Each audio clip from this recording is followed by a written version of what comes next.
Good afternoon. My name is Colin Tonto. I will be presenting to you the Numeracy in Mathematics 2, the assignment-based conduct class for 2018.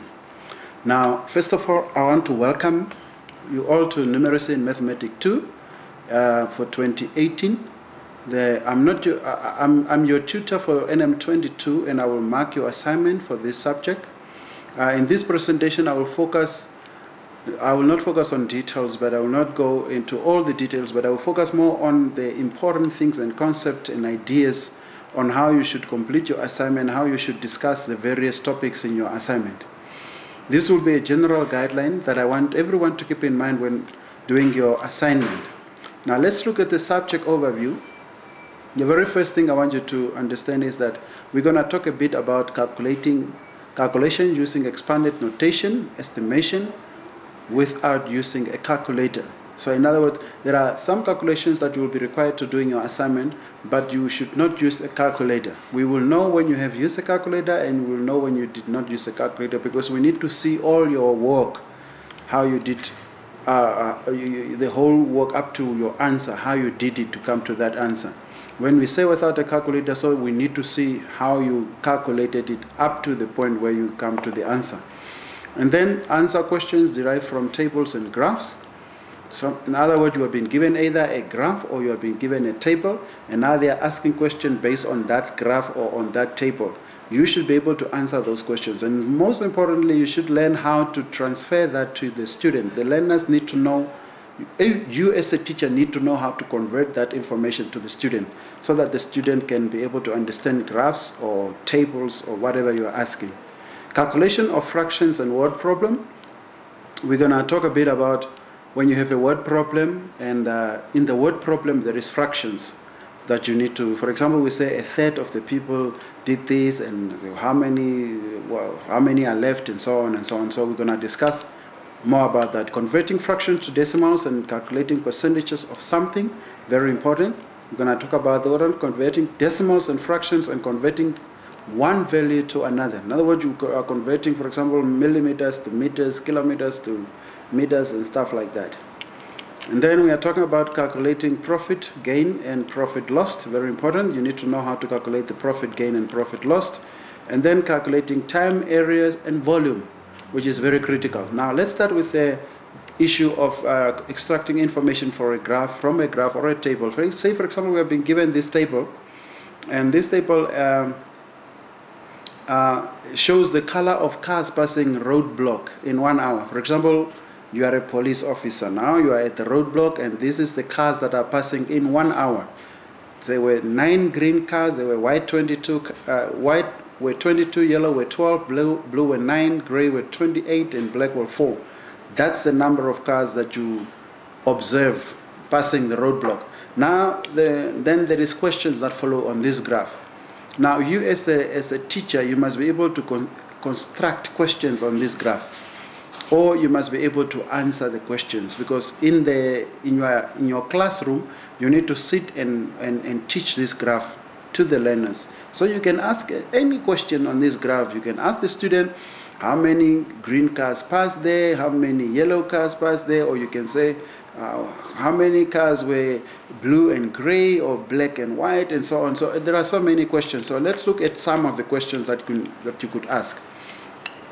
The very first one is that draw a bar graph from the information in the table.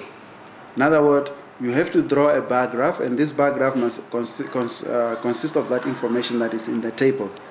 On average, how many cars pass the roadblock per hour, for example? And which was the most popular car passing the roadblock? What is the sum average of the most least popular car? Those are questions that you should answer on this graph. How many green, blue cars passed there? And how many green and blue cars were seen at the roadblock? And so on. Now let's look at the first one. Say, for example, they ask you to draw a bar graph using the information on the table. So I'm going back to the table. I want to show you the table.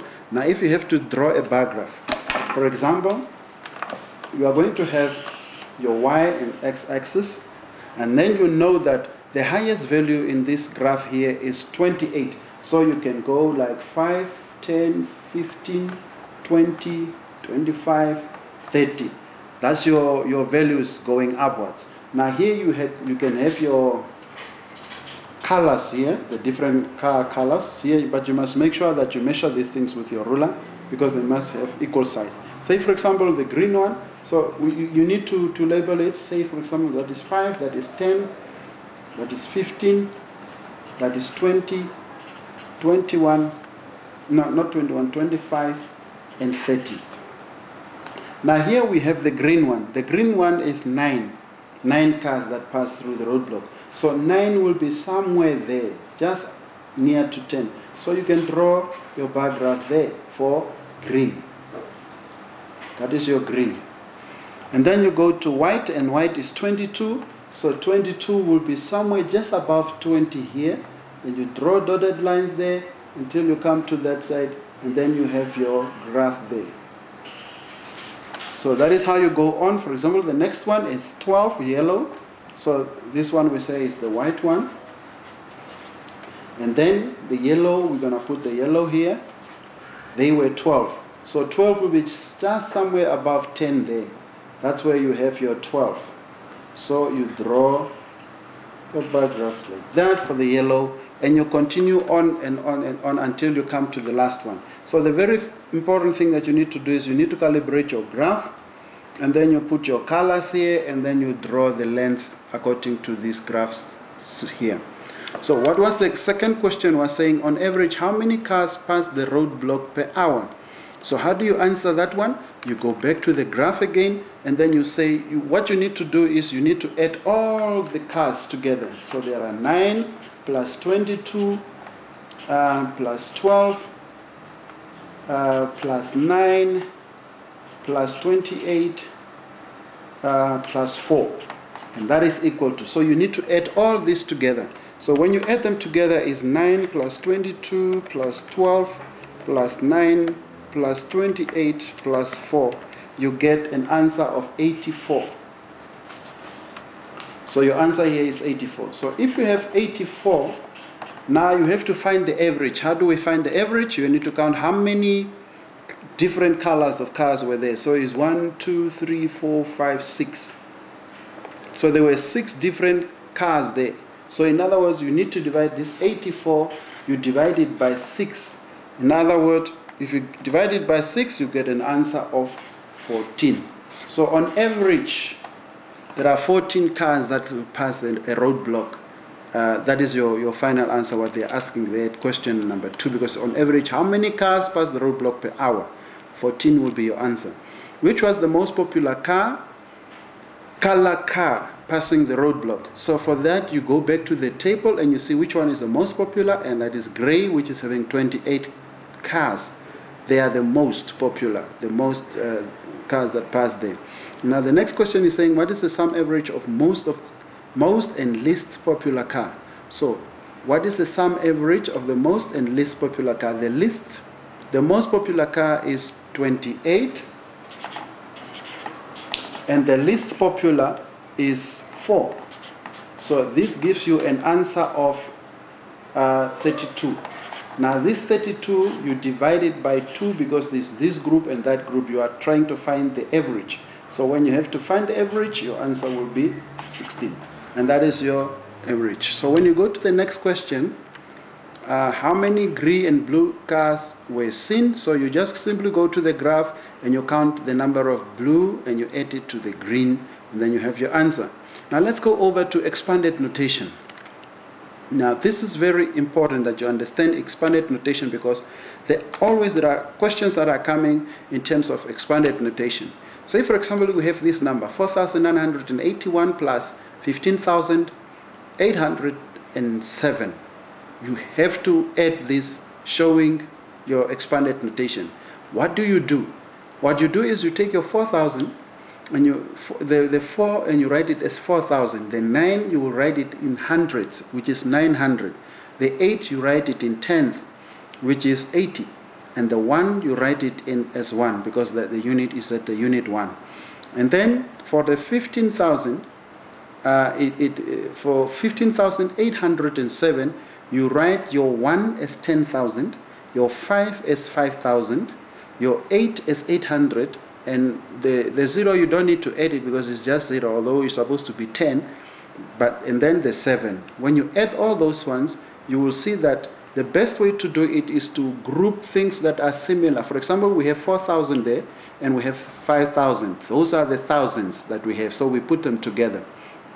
We don't have another 10,000, so we keep the 10,000 alone. And then the 900 plus 80, those are the only two hundreds. We put them in one brackets because later we want to add them together. That is just to make it easier for you or for the student or the learners to understand. The 80, we don't have another 1, another 10, so it's only alone. And the 1's unit, we have 1 and 7, so we add 1 plus 7. So at the end of the day, when we are done with this adding, we will notice that the 10,000 remain. Now the 4,000 and the 5,000 become a 9,000, and the 900 and 800 becomes 1,700, and the 1 plus the 8 becomes then 88. So now you see how you are simplifying it. This is how we calculate it in an expanded notation format. And then we go over to add them. Now you add 10,000 plus 9,000 give you 19,000, and the 1,700 plus the 88,000 give you 1,788. Now from there you continue and you add these two together to get the final answer. Now what many students are doing in the assignments is that they just take, for example, 4,981 plus 15,807, and then they give you 20,788. You lose all the marks because you didn't show all your working, how you have expanded those two numbers and then unite it to get to the answer. So it's very critical that you expand and show how you have expanded the number before you come to the conclusion. Don't just take a calculator and you press 4,981 plus 15,807. We know what is the answer, but what we want to see in the assignment, we want to see how did you come to that answer, how did you arrive in terms of the expanded notation. So you need to expand your whole calculation in that way. Now let's look at another expanded notation. Say for example they say 5 times 142. What do you do in that case? Then you say 5 times the 142, the 1 stand for 100, the 4 stand for 40, and the 2 stand for 1, which is now 2. So that is how you expand it. And then you see that you start to multiply 5 times the 100, it gives you 500, 5 times 40 gives you 200, and 5 times 2, it gives you 10.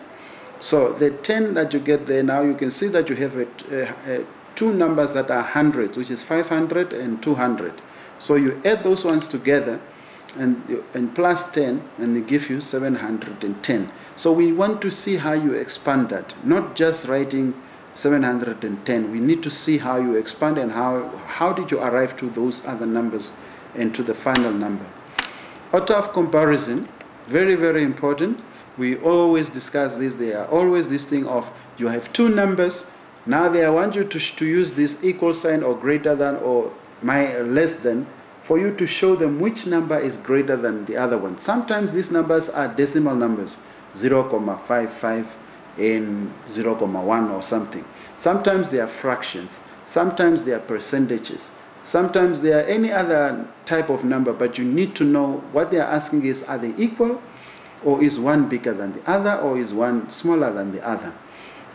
Now let's look at some examples. Say for example you get this fraction 3 2 over 4, and the other fraction is 1 2 over 3. Now they are asking you, which sign should I use? Should I use equal to, greater than, or less than? So what you do is first you convert your fractions into proper fractions. In other words, this is improper fraction 3 2 over 4 and 1 2 over 3. What you do is you multiply 3 times 4 and you add 2. 3 times 4 is 12 plus 2 is 14 over 4. The same with this one. 3 times 2 is 3 plus 2 is 5. So it's 5 over 3. And then you go on, you need to convert these fractions of yours into decimal numbers. That's the only way you could see which one is bigger than the other one. If you leave it in a fraction like form like that, you will still not know which one is bigger and which one is smaller. So what you do is you divide 14 divided by 4, you get 3,5, and 5 divided by 3, you get 1.6. And now, when you have 3.5 5 and 1.6, you can automatically see that which one is bigger and which one is smaller, or are they equal, and then you can add the sign. Now 3.5 is actually bigger than 1.6. So you can conclude with your sign and you put your sign there. When you say the first one is bigger than the second one, you use the greater one sign. And if it was smaller, you use the greater sign, the smaller sign. Now, let's look at calculations of fractions. Many times you have been asked to calculate fractions, and this calculation can be either addition, or it can be subtraction, it can be multiplication or division. It doesn't matter. So what you need to know is what are the principles of you doing the multiplication. So if you take, for example, 4 over 6 times 1, 3 over 2, the very first thing that you need to do is that you need to convert the 3 over 2, which is an improper fraction, to a proper fraction. In other words, you make it to look like the other one, such that they can be easy for you to be able to do the calculation. So the 1 over 2 becomes 7 over 3, because it's 3 times 2, which is 6 plus 1, that is 7 over 2, not over 3. This is incorrect. It should be 7 over 2. And then when you finish with your calculation, you will see 6 times 2. That one is not a 3, it's a 2. 6 times 2 becomes a 12. And when you multiply the denominator on top, you multiply the denominator at the bottom. So please, apology there, that is 3. It's 7 over 2, not 7 over 3. So in other words, but the answer is correct, that is 35 over 12. And now this one, you can turn this answer into a mixed number if you want, and then you can say it's 11 over 12. Very, very simple and very, very critical. Now let's look at word problems. Say there is a question like this one, which is sometimes, most of the time, are also been confusing to many students. They say there are B boys in a class. That's a number of boys. They are B. We don't have a number. They are B. This is 3 more than 4 times the number of girls. How many girls are in the class? Now, when you look at this word problem, it's like confusing. You don't know. There is no numbers. I don't even know how many girls are there, how many boys are there. So you immediately, when you get a sum like this or calculation like this, you must know that your answer will also not be numbers. It will be B plus whatever or something like that. It won't be numbers like 3 boys or 4 boys or something like that. So what do? The very first thing that we do is that the one that they are asking, they are saying how many girls are there in the class. Let that be represented by X. In other words, we have X girls. So let X be the number of girls. We know the number of boys, they are B. The number of girls, they are X. But we know that the B is 3 more than 4 times the number of girls, or the number of X, because we already gave girls X. So, although B is not known, it is not what you are asked to find. What we are asked to find is X. So your focus should not be on B. B is deliberately put there as a letter. I can also put B as a number. But for interest's sake, you can put it as a letter. So what happened now? The problem states that this B is 3 more than 4 times X. So how do we do that? You can convert that into an equation. So when you convert that to an equation, we can say 4x plus 3 is equal to B. Where did we get 4x plus B? 4x come from what they are saying. They say this is 3 more than 4 times. So x is 4 times plus 3 more. You add the 3 than the number of 3 more than the 4 times x. In other words, that's what we are trying to find out now, the number of girls. Now, when you have something like this, what we are looking for is x. Now, 4x plus 3 is equal to B. Now, if we can solve that equation and we try to get the answer for x, we keep x on one side, and then we actually subtract 3 on the left, we subtract also 3 on the right. You must know that when you are trying to do an equal equation, or if you subtract 4 on the left, you must also subtract 4 on the right. Then that equation still remains correct. So we have 4x plus 3 is equal to b. Now 4x, when we subtract 3 there, we subtract 3 on the other side, it becomes 4x is equal to b minus 3.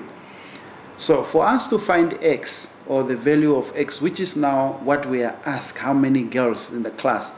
So we're going to say x, we divide, because it's 4x, for you to get rid of that 4, you need to divide with 4 on your left hand side, and you also divide with 4 on your right hand side, as we said earlier. If you subtract 3, you also subtract 3 on your left hand side. So your answer, which will be now your number of girls, is x is equal to b minus 3 over 4. Now, should you take x, or no, should you take, for example, if b was a number, then probably say, for example, b was 4. Then you just put 4 in the place of b. That will be 4 minus 3, which is 1 divided by 4, and that is a quarter.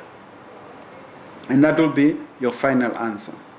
So very simple, just follow the steps.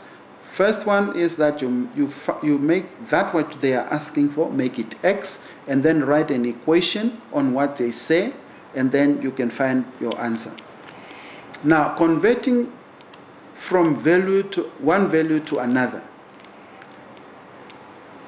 Now, let's look at this one. We have 500 milliliter. Now they are asking that value in liters and in cubic centimeters. So what do we do? Here they are asking you to move from a small value to a bigger value and then down to a small value. Now you need to know how many milliliters are in a liter. And then you need to know how many cubic centimeters are, for example, in a liter. Now we know that there is 1,000 milliliter in 1 liter. So 500 milliliter becomes 0.5 liters. It's a half liter, 0.5 liters, some people say. Now, what is it when you come to cubic centimeter? What you need to know is that cubic centimeter and milliliters are equal. They are the same. If you have 100 milliliter, you are actually also having 100 cubic centimeter. So for centimeter, the value remains the same, which is 500. So here is our answers. 500 milliliter, you convert it to liter, it becomes 0.5 or 0.5 liters. And the 500 cubic centimeter, you must know that milliliter to liter, you divide it by 100, liter to centimeter, you divide it by 1,000. So I was trying to explain to you how did you get to the milliliter. Good, let's look at the second one. The second one is now in terms of distance. You have 2.5 kilometers. You have to convert 2.5 kilometers to meters, and then you have to convert it to centimeters. So what do we do? 2.5 kilometers is actually 2,500 meters. Where did you get that one from? Because in 1 kilometer, there is 1,000 meters. That's what you need to understand. And then when you come to centimeter, then you can also do the conversion from centimeters to meters, and then you can get the answers the same way as we were explaining earlier. Now, say, for example, you talk about volumes. In terms of volume, we talk 5,000 grams, for example, and we want to convert it to kilogram. Then you need to know what is in 1 kilogram. 1 kilogram has 1,000 kilograms. So your answer will be 5 kilograms. Now let's look at writing numbers in words. Very, very interesting. Write the following values in words or vice versa. In other words, in the assignment, they can ask you for you to write these things in words. So this is 143 Namibian dollar and 45 cents. That is how you write it. That is how you say it. Now sometimes they ask you to write, they give you the word and they ask you to write the numbers or in digits.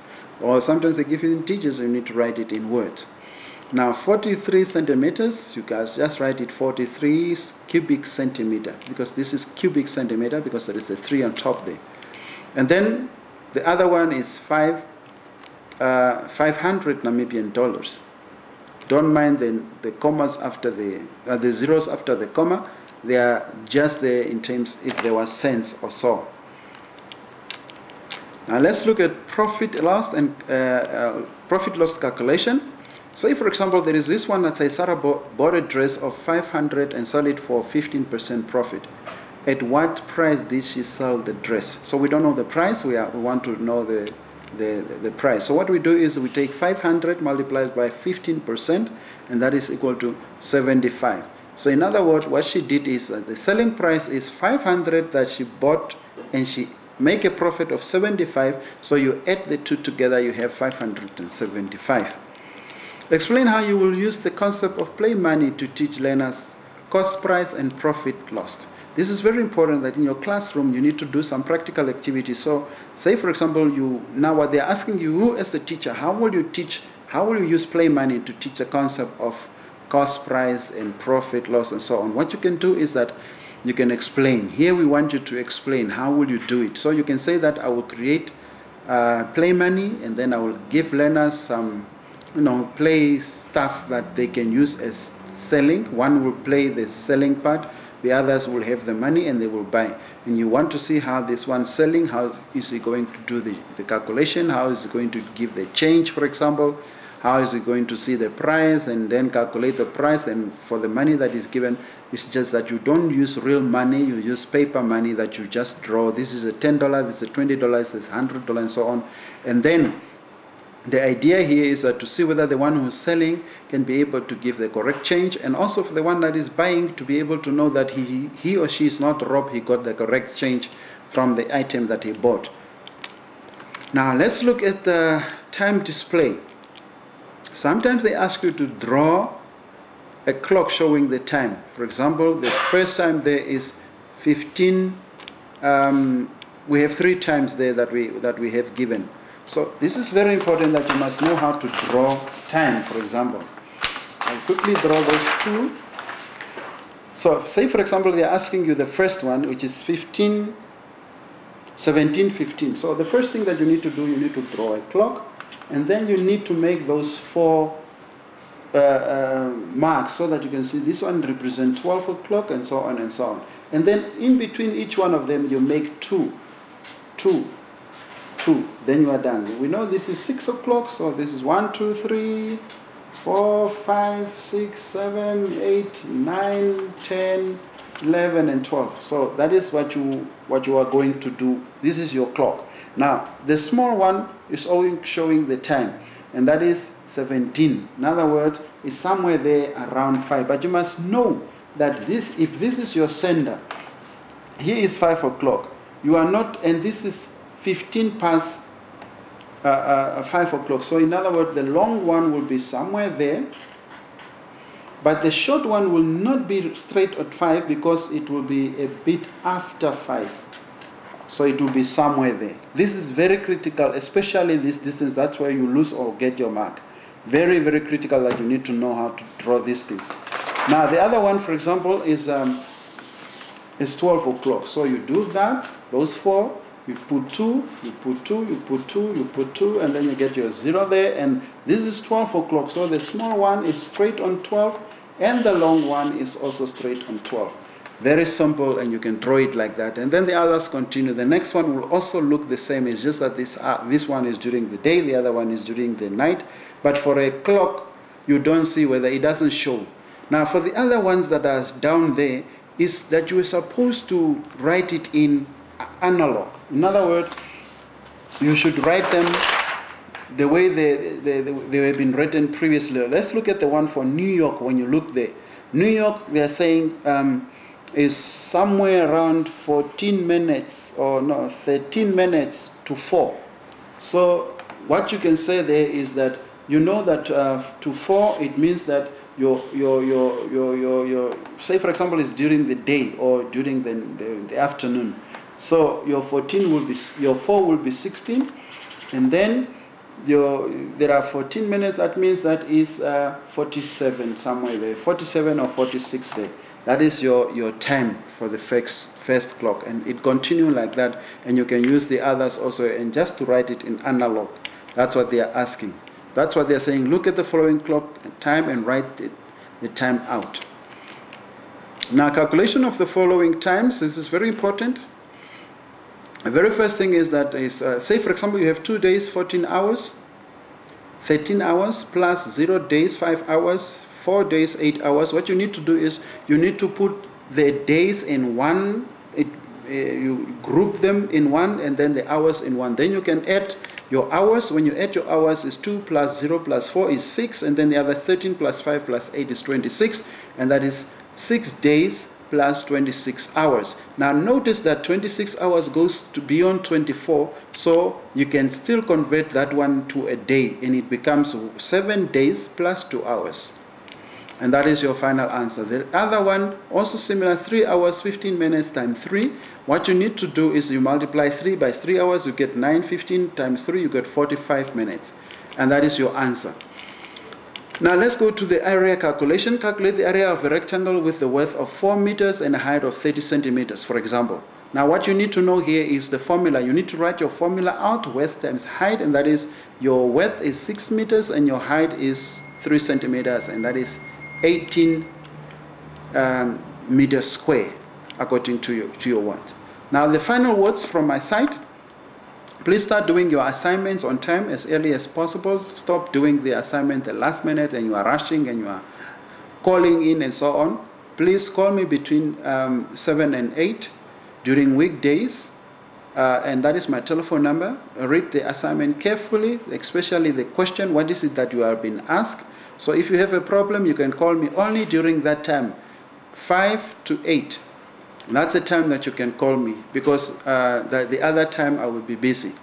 Your answer must be complete. In other words, it must be according to the number of marks that is required, and you must write neatly so that I can be able to read what you are writing. So it's very important that when you are writing your assignment, you must make sure that your handwriting is legible and is clear, and the other person can understand what you are saying. So that is all from my side. I wish you all the luck.